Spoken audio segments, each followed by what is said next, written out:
The final straw. Captain Sarah Chen walked through the gleaming corridors of Nexus Station, her boots clicking against the polished metal floor. The massive space station orbited the neutral world of Kepler 442 bits, serving as the galaxy's primary hub for diplomatic and trade negotiations. Sarah had made this walk dozens of times over the past 5 years, but today felt different. Today, she carried a sealed message from Earth Command that would change everything. The Galactic Trade Council chamber was a marvel of engineering, built to accommodate dozens of different alien species. The air recyclers worked overtime to provide breathing mixtures suitable for beings ranging from the methane-breathing Vorthak to the high-oxygen-dependent crystalline collective. Sarah took her usual seat at the small human section, dwarfed by the massive chairs designed for the towering hegemony representatives and the floating platforms of the energy-based Luminar. Council Prime Zarthol, a 12-foot-tall insectoid from the Chitnus Empire, called the session to order. His mandibles clicked rhythmically as he spoke through the universal translator. Today we address the matter of the illegal human occupation of Haven Prime. The Territorial Commission has reached its decision. Sarah's jaw tightened.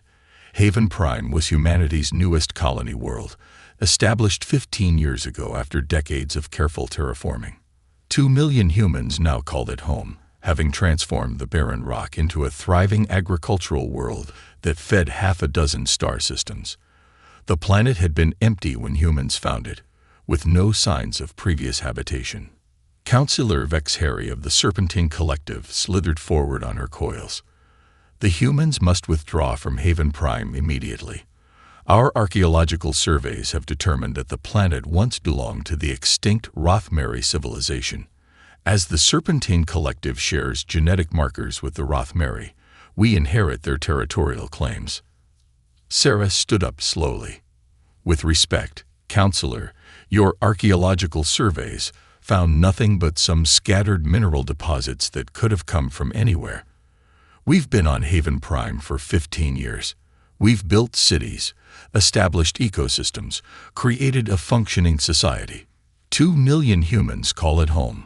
High Chancellor Morgith of the Hegemony, whose species resembled metallic centipedes the size of buses, spoke in his booming voice. Human emotional attachment does not supersede legal territorial rights. The Council has voted. Humans will evacuate Haven Prime within 6 standard months or face economic sanctions.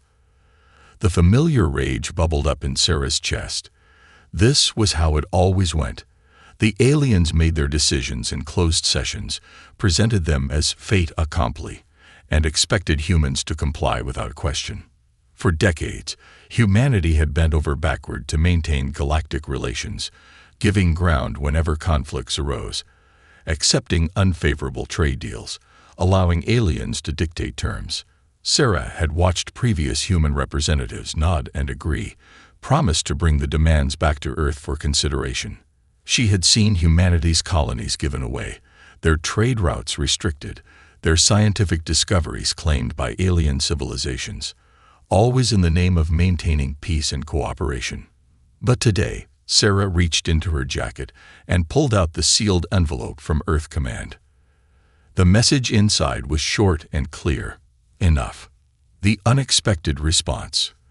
The United Human Colonies reject this decision, Sarah announced, her voice carrying clearly through the vast chamber. The translator system struggled to keep up as multiple species began chattering at once in surprise. Zarthol's compound eyes fixed on her. Humans do not have the authority to reject council decisions. You will comply or face consequences. Sarah broke the seal on her envelope and removed a single sheet of paper. I have here the official response from Earth Command and the Colonial Administration. She stood and began reading. Effective immediately, humanity withdraws from all participation in the Galactic Trade Council and associated organizations. The chamber erupted in chaos. Aliens screeched, chittered, and hummed in dozens of different frequencies. Sarah waited for the noise to die down before continuing. Furthermore, all human personnel are hereby ordered to evacuate from alien territories within 72 hours. All human-operated facilities in non-human space will be shut down and abandoned. All trade agreements between humanity and alien civilizations are terminated. High Chancellor Morgeth reared up on his hindmost segments. Humans cannot survive without galactic trade networks. You are bluffing. Sarah folded the paper and placed it back in the envelope. We're about to find out. This session is concluded. She turned and walked toward the exit. Wait, Councillor Vexari called out. Surely we can negotiate. Perhaps the Haven Prime situation could be revisited. Sarah paused at the chamber entrance and looked back at the panicked alien faces. You should have thought about negotiation before you decided to steal our colony. Humanity is done being pushed around. As she left the chamber, Sarah could hear the chaos erupting behind her. For the first time in years, she smiled. The Great Evacuation. Within hours of Sarah's announcement, emergency broadcasts went out across the galaxy. Every human station, facility, and outpost received the same message. Operation Homecoming was in effect. All human personnel were to abandon their posts and return to human space immediately. On Crystalline Station, Dr. Marcus Webb finished shutting down the quantum resonance laboratory he had run for 8 years. His research into faster-than-light communication had revolutionized galactic communications, but the Crystalline Collective had always treated him as a useful pet rather than a partner. His alien colleagues pleaded with him to stay, but Marcus sealed the lab's quantum cores with human-specific biolocks and walked away.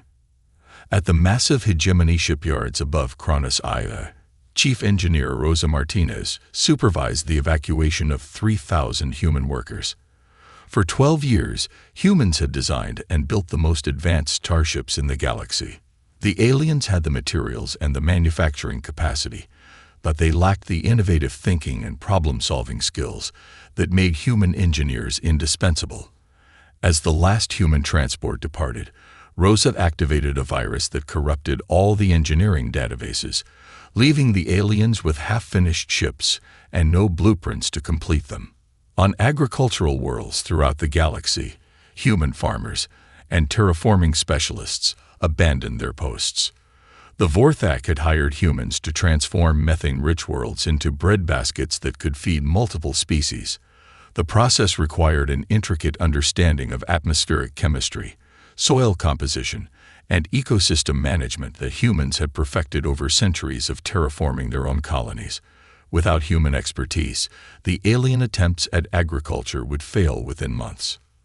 The Luminar Collective watched in growing panic as human technicians evacuated their energy research facilities. The humans had been working to solve the Luminar's power storage problems, developing new technologies that could stabilize energy beings in physical forms. Without human innovation, the Luminar faced the prospect of slowly dissipating back into pure energy. First signs of panic. As the 72-hour deadline approached, alien governments across the galaxy began to realize the scope of what was happening. Emergency sessions were called on a dozen worlds as the implications became clear. On the Serpentine homeworld, Trade Minister Silthra reviewed the economic projections with growing horror. 47% of our interstellar cargo is carried on human vessels, she hissed to her assistants. Their shipping networks connect every major trade route in the galaxy. Without them, goods cannot move. The chitinous empire's military leaders gathered in their war chamber, clicking mandibles in distress. General Clickstar studied the tactical reports with his compound eyes. Our fleet maintenance depends entirely on human technical expertise. They understand our ship systems better than we do. Without them, our vessels will begin failing within weeks.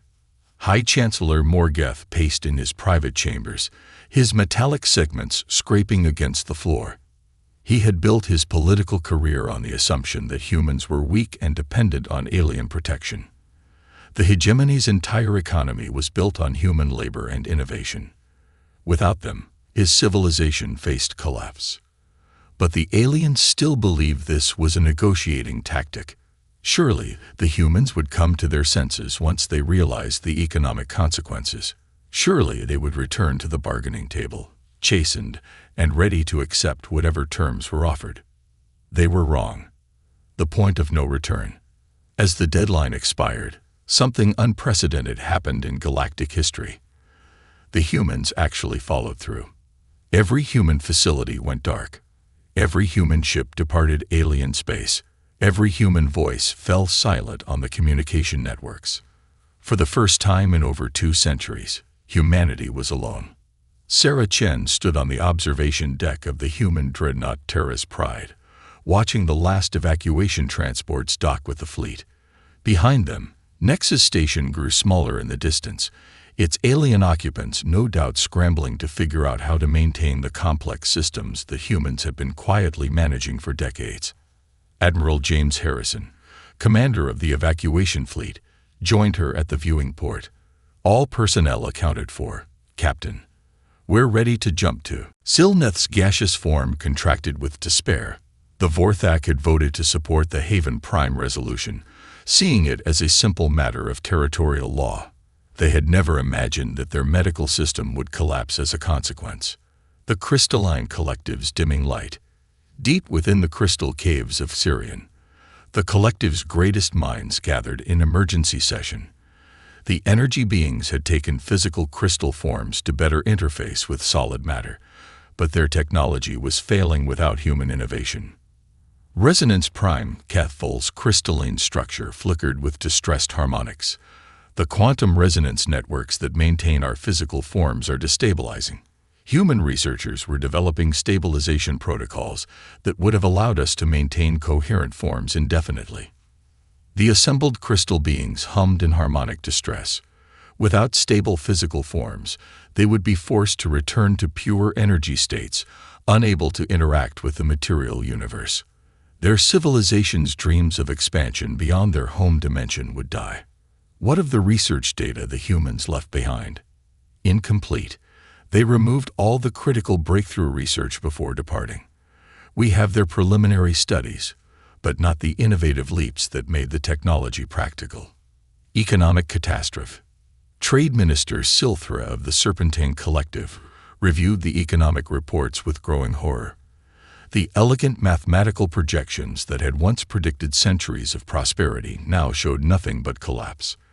Galactic trade volume has dropped by 68%. She hissed to her emergency council. Human shipping companies carried the majority of cargo between star systems. Their logistical networks connected every major trade route.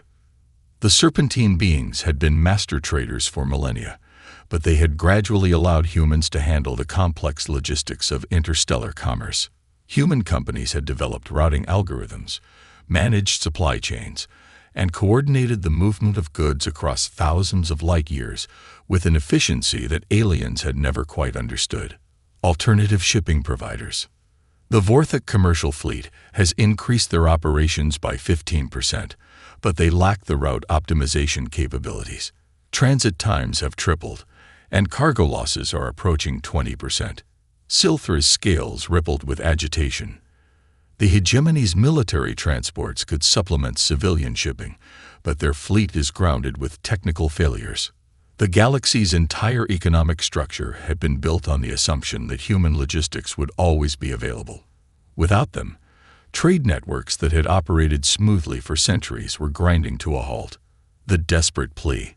In the grand chamber of the Galactic Council, the most powerful beings in the galaxy gathered for the most humiliating session in their history. The same aliens who had dismissed human concerns and dictated terms were now forced to confront their complete dependence on the species they had taken for granted. Council Prime Zarthol called the emergency session to order, his voice lacking its usual authoritative resonance.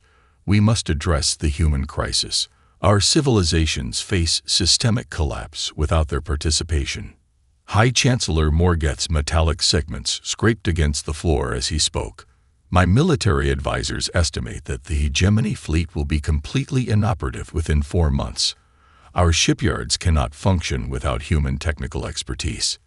Trade Minister Silthra added her voice to the chorus of despair. Economic projections show complete commercial collapse within 6 months. The trade networks that connect our civilizations are disintegrating. The Luminar Collective's representative, Energy Prime Fluxera, flickered with unstable patterns. Our research into physical form stabilization has ceased. Without human innovation, our people face return to pure energy states within the year. One by one, the alien leaders catalog the disasters befalling their civilizations. Medical systems failing, industrial production grinding to a halt, infrastructure collapsing, research programs abandoned. Every aspect of galactic society had been touched by human involvement, and now that involvement was gone. The shocking realization. Councillor Vexhari of the Serpentine Collective raised the question that no one wanted to ask. How did we become so dependent on them? Humans have been part of galactic society for only 2 centuries. How did they become so essential? The chamber fell silent as the implications sank in. Dr. Kethnal of the Vorthek Medical Council provided the answer that everyone feared. They didn't just participate in our civilization. They improved it. Every system they touched became more efficient, more innovative, more capable. We assumed their contributions were minor optimizations. Human space. Sarah nodded. Any last-minute communications from the Council? They're flooding all channels with demands to return to negotiations, offering concessions, territorial guarantees, increased trade quotas. Harrison's weathered face showed a grim smile. Too little, too late. Sarah watched the stars wheel around them as the fleet prepared for the jump to faster-than-light travel. They never understood us, Admiral. They saw us as junior partners, useful servants who could be pushed around at will. They forgot that we chose to cooperate. They forgot that we could choose to stop.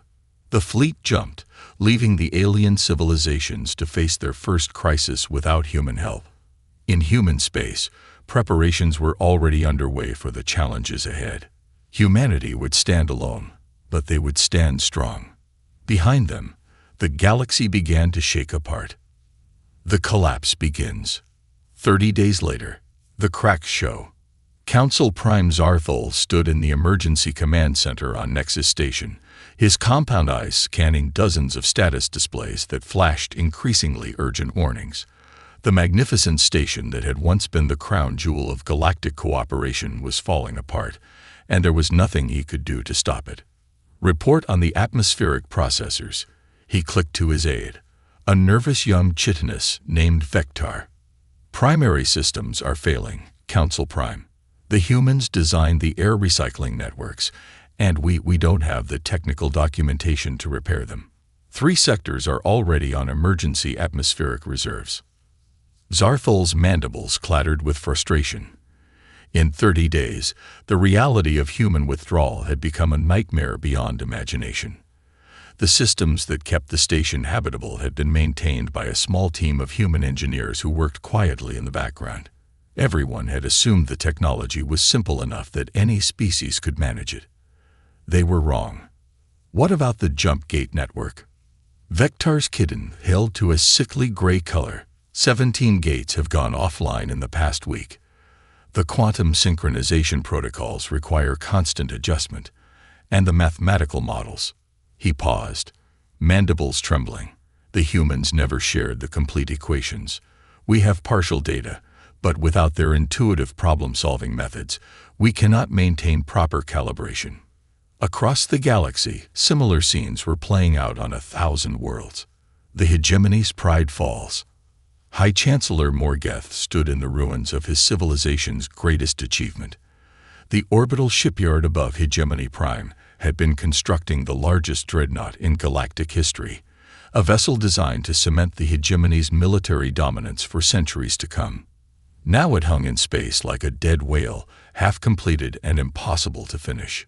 The quantum forge systems have completely shut down, reported Chief Technician Lorvac. His metallic segments dulled with stress. Without human oversight, we cannot maintain the particle stream alignments necessary for hull plating synthesis. Morgeth's rage had burned itself out weeks ago, replaced by cold fear. How long until our existing fleet begins to fail? The newest vessels have perhaps 6 months before critical systems failures cascade. The older ships. Lorvac paused. Some are already experiencing power core instabilities. We estimate 40% of the fleet will be grounded within 90 days. The hegemony had ruled through military might for over 1,000 years. Their weapons were the most feared in the galaxy, their ships the most advanced. But all of it had depended on human innovation and maintenance. The aliens had provided the materials and the factories, but the humans had provided the knowledge that made it all work. Medical crisis on Vorthek Prime. Dr. Silneth floated in his methane-rich medical chamber, studying the cascade of failures plaguing the Vorthek medical system. The gaseous beings had relied on human researchers to develop treatments for their unique physiology, creating a medical infrastructure that now crumbled without human expertise. The regeneration chambers are failing one by one, his assistant Morden reported, his voice a whisper of gas through the communication system. We cannot synthesize the cellular catalysts without the human-designed bioprocessors. The irony was bitter. The Vorthek had some of the most advanced medical technology in the galaxy, capable of treating dozens of different species, but the technology had been developed through human-alien collaboration, with humans providing the creative leaps and innovative thinking that solved seemingly impossible biological puzzles. How many patients are at risk?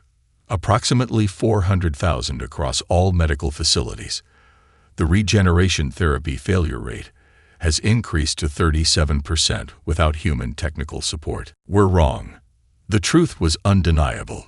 Humans hadn't just been useful junior partners in galactic society. They had been the driving force behind most of the technological and social progress of the past 2 centuries. Their unique combination of creativity, adaptability, and determination had pushed alien civilizations to heights they never could have reached alone. They were the glue that held everything together, Admiral Klickstar admitted, his mandibles clicking with defeat. We thought we were the dominant partners, but we were wrong. They were quietly keeping our entire civilization running. The price of arrogance. As the emergency session continued, reports flooded in from across the galaxy. Agricultural worlds were failing without human farming expertise. Industrial centers sat idle without human engineering support. Research facilities had abandoned projects that only human scientists understood. Military fleets were grounded with technical failures that only human technicians could fix. The aliens had spent centuries congratulating themselves on their advanced civilizations, never realizing that much of their advancement depended on human innovation and support.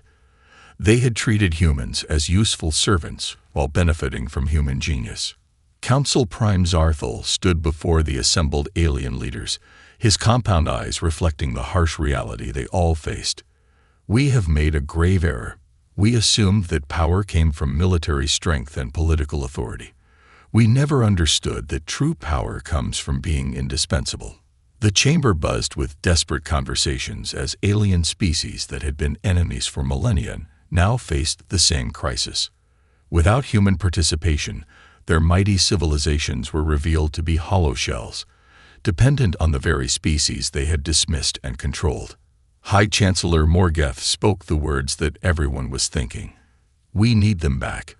Whatever it takes, whatever we have to offer, whatever we have to promise. We need the humans back. But as the alien leaders began planning their desperate diplomatic mission to human space, they faced a chilling reality. Their fleets were grounded, their communication networks were failing, and their economies were collapsing. They had spent so long taking human cooperation for granted that they had no idea how to function without it. The galaxy's most powerful civilizations had learned they were powerless without the humans they had pushed too far. The question now was whether humanity would even listen to their pleas, or if the bridges had been burned beyond repair.